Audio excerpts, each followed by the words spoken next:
ra'iisul wasaaraha xukuumadda federaalka Soomaaliya oo kumanaan dadweyne ah oo isugu soo baxay soo dhaweyntiisa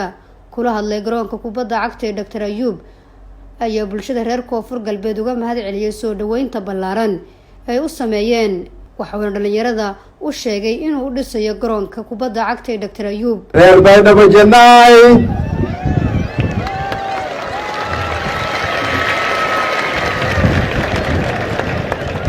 Sin Salami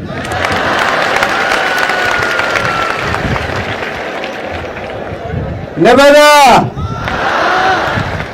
Hergera Barida يا إنكم بعد سنتين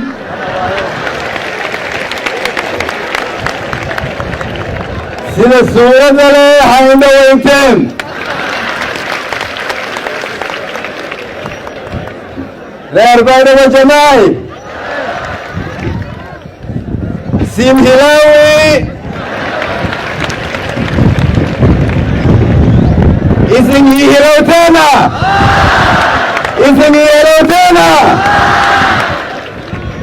reer Koonfur Galbeed Soomaaliya isin quudiya jirteen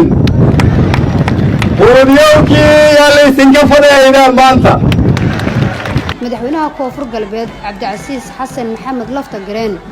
ayaa ra'iisul wasaaraha uga mahad celiyay booqashada uu ku yimid deegaanada Koonfur Galbeed Soomaaliya isagoo ka warbixiyay waxyaabaha muhiimka ah ee doonayso Koonfur Galbeed in dawladda Soomaaliya ay ka caawiso